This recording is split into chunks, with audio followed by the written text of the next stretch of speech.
Captain Foley here, and welcome back to another Eaglemoss product review.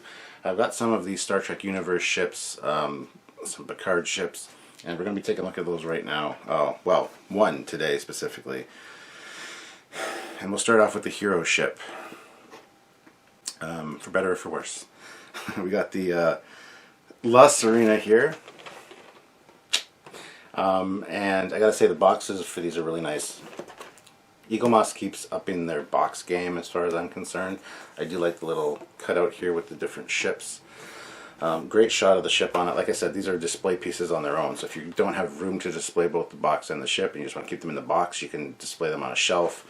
There's different, you can put it like that. You got a nice shot of the ship here, 3/4 view with Star Trek Picard.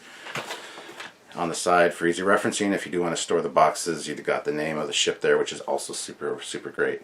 Other side, same thing, so depending how you want to store them. And then on the other side, you've got another option with Picard, the name of the ship, and then the fleet there. Bottom of the box is the same type of thing, the legal stuff, Hero Collector, UPC code, and collect them all, just in case you didn't know you're supposed to collect them all. Now, one thing Eaglemoss is doing that I hate actually right now is putting these stupid stickers on to seal these shut. That's what this tab is for, guys. You don't need to seal these boxes shut with this when you have this tab. This actually makes it super difficult to get into the boxes, to cut this off or peel it off. I actually damaged this box in the process, so I had to put some black marker on it because I didn't want that to be white, because it peeled some of the box top off. And they're doing that with all of these that I have, the Star Trek Universe collection. So don't do that, guys. That's what this tab is for. If it was just literally this sliding in, yes, seal it. One nice slice across, people could open it up. This is not good. So anyway, let's get into the box. So first off, you see the magazine here. Great shot of the ship on the front. And down here you got some information. Class, Kaplan F-17, launched 23rd century, length 85.57 meters. So there we go. Open it up, you got the standard Eaglemoss, how to put it on the stand instructions, which is great. And here you got a nice shot of the ship from the side. Some very close-up details of the 3D model they used, which is always nice, and then some specifications. Class, Kaplan F-17, affiliation, private operator, launched 23rd century, length 85.57 meters, Captain Cristobal Rios. So,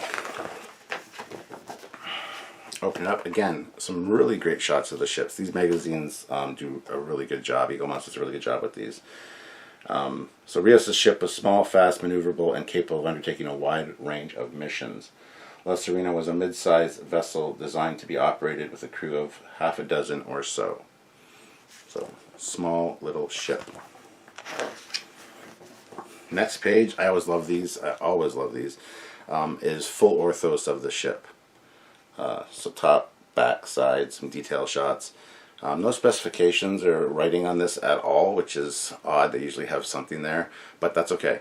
I think Eaglemoss would be winning if they made these posters available, because a lot of these ships people would want posters for. I'd want a poster of like the Enterprise C or the Enterprise, the TOS one with the full orthos of the Eaglemoss ship, bigger, that people could frame. I think people would really like that. So push for that, guys. Go and tell them that Trekyard said you want posters. So designing the La Sirena, here it is without all the wacky paint scheme. Yang's design for Rios' ship was like a beefed up runabout with massive engines on either side. And it was done by concept artist Mark Yang. And yeah, so a practical, tough ship is what they were going for. And again, some of this concept art is really cool. Very much like a X-Plane experimental fighter look there. I love the ones at the top. Those feel a lot more Star Trek to me. I wish they would have gone with those. These ones down here, again, feel very good, but they almost feel like a bat plane. and there's some other really nice concept shots of the ship. So I really like those. Wish they'd gone more with that kind of thing. Here we got a nice shot of the ship here. It says, Yang placed the ship's weapons at the front of the impulse pods where they were safely away from the habitable areas of the ship. And speaking of habitable areas, you also have a full interior schematic there, a deck plan, if you will, of the ship. The next one's interesting. It's got a bunch of different color schemes and color patterns. And it says, Yang avoided putting color on the ship until everyone was happy with the shape. Once this had been signed off, he suggested several alternative paint schemes. He chose red, at least in part because it echoed the work of legendary designer Chris Foss. Now when we talked to Doug Drexler, he avoided red on markings on like his Mirror Universe ships because red doesn't really stand out that great against a black background. I don't know how much I buy that. The yellow does pop on the ISS ships, but I think the red does look good in space. So I disagree with that a little bit, but I'm not sure I like the design, the paint scheme that they went for with this ship. Next page is the final design for the paint, and the design was still evolving as the FX model was being built. And the central section was widened, so it was big enough to hold the interiors.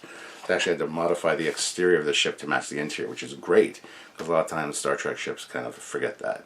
The inside of the Delta Flyer, for example, is much too big to fit in the actual ship, so that's okay. Next up here, you got what's next, and that's the Zheng He, and then also coming soon, some other ones here. On the back of the magazine, a great shot of the ship from the top. Again, it's a neat looking ship. Doesn't really feel Star Trek to me, or Starfleet, I should say. A lot of people will be yelling at me in the comments. Well, it's not a Starfleet ship, so why would it? Honestly, I think the concept that he had earlier with the warp nacelles on top would have looked a lot better. But I get it. It's different. It's a civilian thing, so it's fine. So anyway, so that's the magazine. Opening up the box and taking the styrofoam out, you see it packed nicely in there. It looks really good. It's good size. This is actually a pretty substantial weight too, but there it is in all of its painted glory. The lines on the side.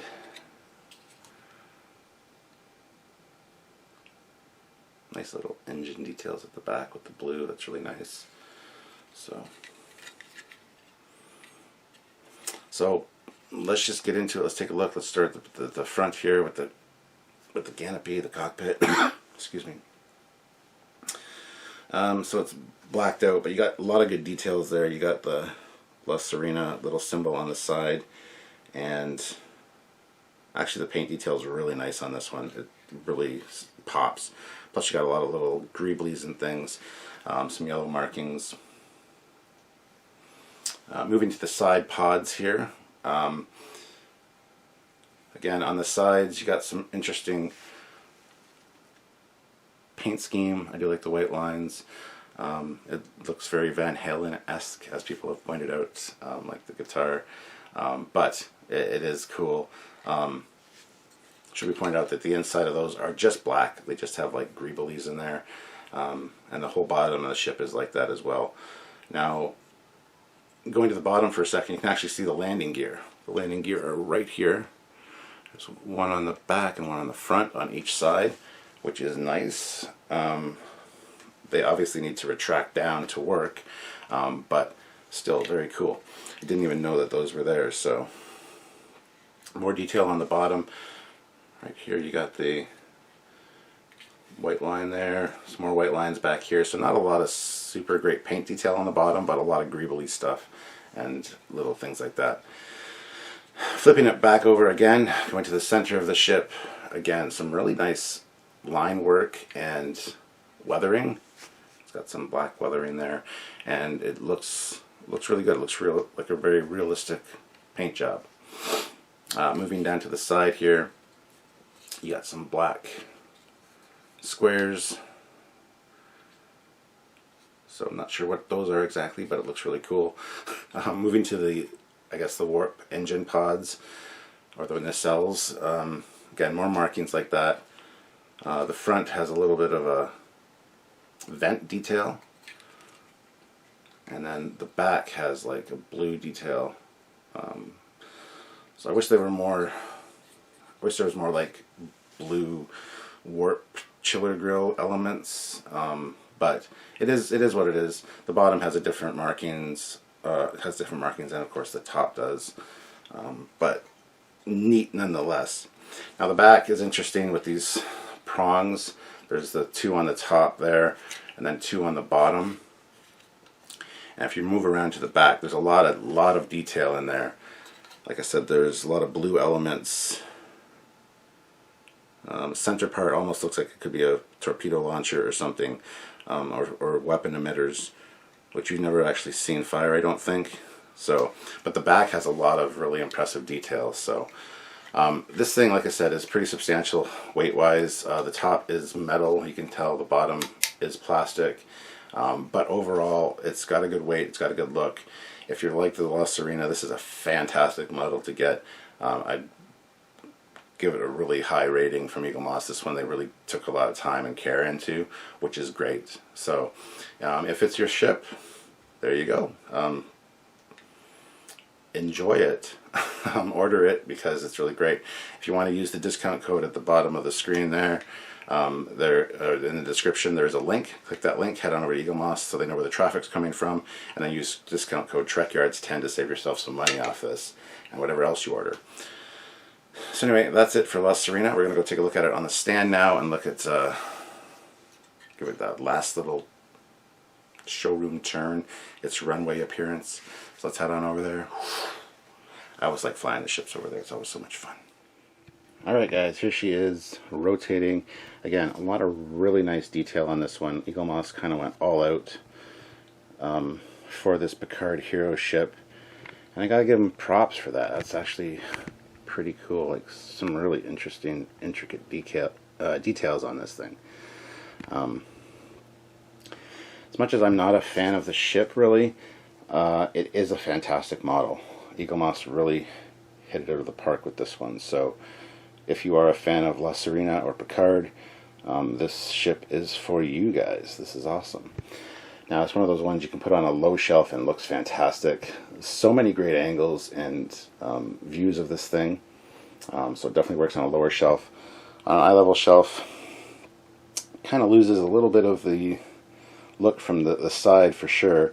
But because of the stand being angled up, you can get some impressive looks at it. And it does look quite aggressive from some angles. So eye level shelf is fantastic. Putting it on an upper shelf, again, you got that a lot of great curves, or not curves, but lines. Whoops, didn't mean to zoom in there. A lot of great lines. So I mean, the only problem with putting it, that's a great shot for an eye level shelf, but the only problem with putting it on an upper shelf is you lose all the color because it's just all black on the bottom, which is fine. I don't really like the all painted look of a Star Trek ship, but it is what it is. It's what you guys like. So depending on what you think of the ship, displaying it on whatever kind of shelf is appropriate, because it all looks good. So anyway guys, like I said, if you want to click the link down below, head on over and order yourself one of these. I would recommend it if you are a La Sirena fan, because this is a fantastically done model. I think Eaglemoss did a great job, and I guess I'm just repeating what I've been saying all along. One last thing, the fit on the stand is fantastic, so it's just a great model in general. So guys, hit that like button, comment down below what you think about the ship, whether you'll be getting it, whether you have it, whether you like it, whether you don't. Let me know, and don't forget to subscribe to both channels, Captain Foley personal channel and Trek Yards, and check out other videos and or reviews by us and me. So until next time guys, I'm Captain Foley. See you later.